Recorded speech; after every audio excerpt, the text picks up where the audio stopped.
दोस्तों, करीब एक हफ्ते की खामोशी के बाद आखिरकार नेतन्याहू सामने आया है और उसके वीडियो ने दुनिया भर में चल रही अटकलों पर फिर नई बहस छेड़ दी है। दूसरी तरफ कोरिया में किम जोंग उन का बड़ा सैन्य एक्शन देखने को मिला है, जहां मिसाइलों की ताकत का प्रदर्शन किया गया है।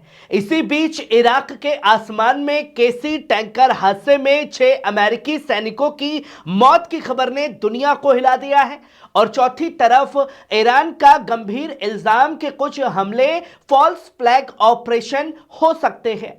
दोस्तों, आज की रिपोर्ट में इन 4 बड़ी खबरों के पीछे की पूरी तफसील को समझते हैं, जहां सबसे पहले आप इस वीडियो पर नजर डालिए। लगभग एक हफ्ते की खामोशी के बाद नेतन्याहू ने एक्स पर वीडियो कहते हैं मैं क्या हूं।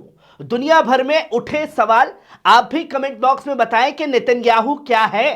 करीब एक हफ्ते से दुनिया में एक ही सवाल पूछा जा रहा था, बेंजामिन नेतन्याहू कहां है, क्या मारा जा चुका है? क्योंकि इतने बड़े हमले और जंग के माहौल के बीच इजराइल के प्रधानमंत्री कई दिनों तक सार्वजनिक तौर पर नजर नहीं आया।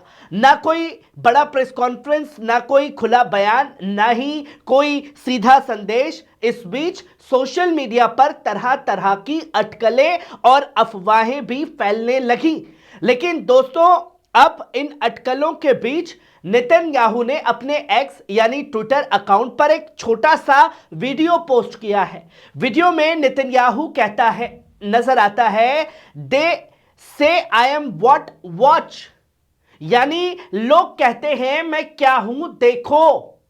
इन वीडियो में वो कैमरे के सामने दिखाई देता है और जैसे दुनिया को यह बताने की कोशिश कर रहा हो कि वो मौजूद है। लेकिन दोस्तों, वीडियो आया, वो जिंदा है या मारा गया मैटर नहीं करता।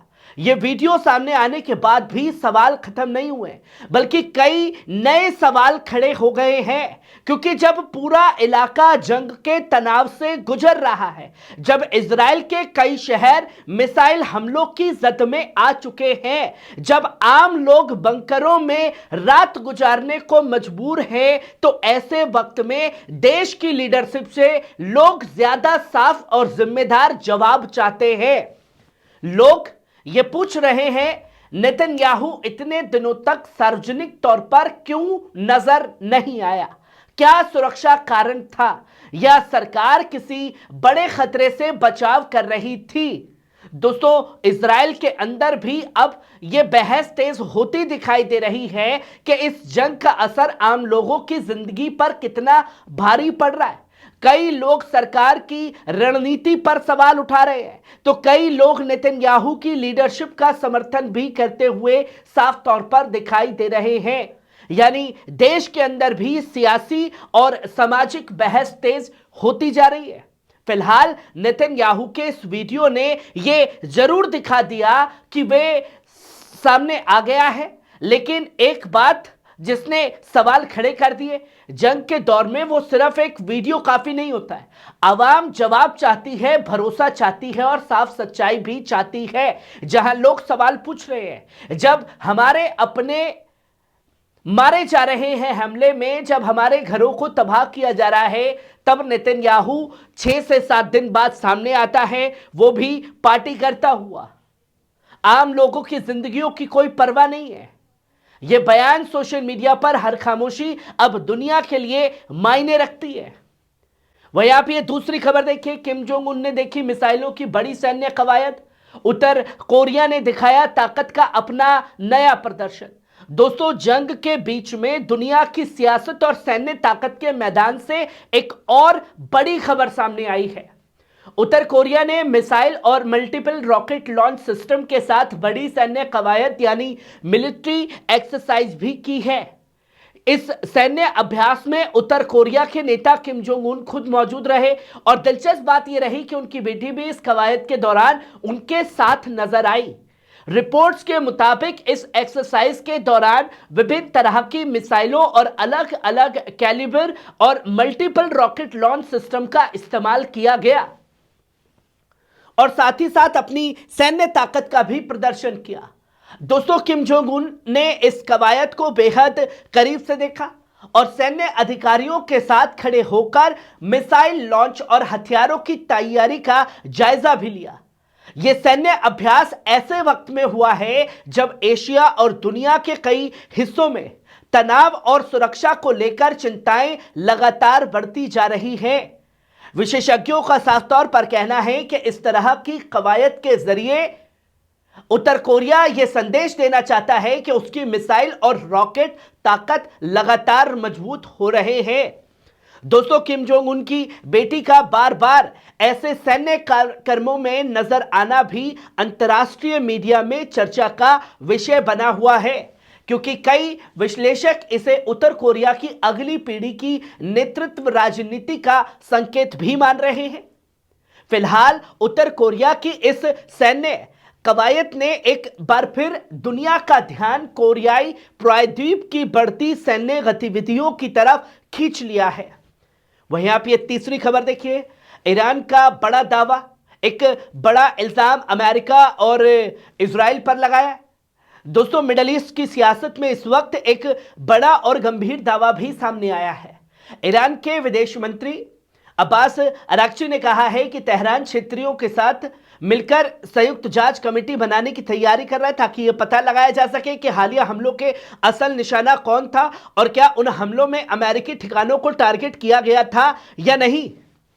दोस्तों, अराक्ची का साफ तौर पर कहना है कि ईरान के पास ऐसी खुफिया जानकारी है जिससे यह एक शक पैदा होता है कि कुछ हमले अमेरिका और इजराइल की तरफ से फॉल्स फ्लैग ऑपरेशन के तौर पर किए जा रहे हैं। फॉल्स फ्लैग यानी ऐसे हमले जिन्हें इस तरह अंजाम दिया जाए कि दुनिया को लगे कि हमला किसी और ने किया है, पर इल्जाम दूसरे पर आए। ईरान का दावा है कि कुछ खास ठिकानों से अरब देशों की तरफ ड्रोन हमले किए जा रहे हैं और इन हमलों में ऐसे ड्रोन इस्तेमाल किए जा रहे हैं जो ईरान के मशहूर शाहिद ड्रोन से मिलते जुलते हैं। अराक्ची के मुताबिक अमेरिका ने इन ड्रोन की अपनी कॉपी भी तैयार की है, जिसे लुक्स ड्रोन कहा जाता है। दोस्तों, ईरान का साफ तौर पर कहना है कि अगर सच सामने लाना है तो क्षेत्रीय देशों को मिलकर खुले तौर पर जांच करनी चाहिए, ताकि यह साफ हो सके कि हमलों के पीछे असल ताकत कौन है। मिडल ईस्ट में पहले से ही तनाव बेहद बढ़ा हुआ है और ऐसे आरोप हालात को और ज्यादा पेचीदा बनाते हुए दिखाई दे रहे हैं। अब देखना यह होगा कि क्या क्षेत्रीय देश ईरान के इस प्रस्ताव को मानते हैं और क्या सच में कोई संयुक्त जांच कमेटी बनती है, या यह बयान भी मिडल ईस्ट की सियासत का एक नया विवाद बनकर रह जाएगा। वहीं आप ये चौथी खबर देखिए, केसी टैंकर विमान गिरने से 6 अमेरिकी सैनिकों की मौत, और इन मौत का जिम्मेदार ईरान या इराकी रेजिस्टेंस नहीं बल्कि खुद डोनाल्ड ट्रंप है। दोस्तों, रिपोर्ट के मुताबिक इराक के आसमान में एक अमेरिकी केसी टैंकर विमान गिरने के बाद 6 अमेरिकी सैनिकों की मौत हो गई है। दोस्तों, बताया यह जा रहा है कि यह विमान हवाई ऑपरेशन के दौरान मिशन पर था, तभी अचानक एक बड़ा हादसा हुआ और विमान गिर गया। इस हादसे में मौजूद 6 सैनिकों की जान चली गई है, जिनकी तस्वीरें अब सोशल मीडिया पर और अंतर्राष्ट्रीय मीडिया में लोगों के सामने रखी गई है। दोस्तों, हर जंग के पीछे सिर्फ सियासत और हथियार नहीं होते, बल्कि इंसानी जिंदगियां भी जिम्मेदार होती है। ये वही जवान होते हैं जो अपने अपने देशों की फौज में शामिल होकर खतरनाक मिशनों पर जाते हैं। मिडल ईस्ट में जारी तनाव के बीच ऐसे हादसे ये याद दिलाते हैं कि जंग का सबसे भारी बोझ अक्सर सैनिकों और आम लोगों को उठाना पड़ता है। इस घटना के बाद अमेरिकी सैन्य ठिकानों पर भी चिंता बढ़ गई है और साथ ही साथ कई सारे सवाल भी खड़े करती है। और आप भी कमेंट में बताएं कि आखिरकार इन मौतों का असली जिम्मेदार कौन है, ईरान या डोनाल्ड ट्रंप। खबर कैसी लगी कमेंट बॉक्स में आकर के अपनी राय जरूर दीजिएगा। शुक्रिया।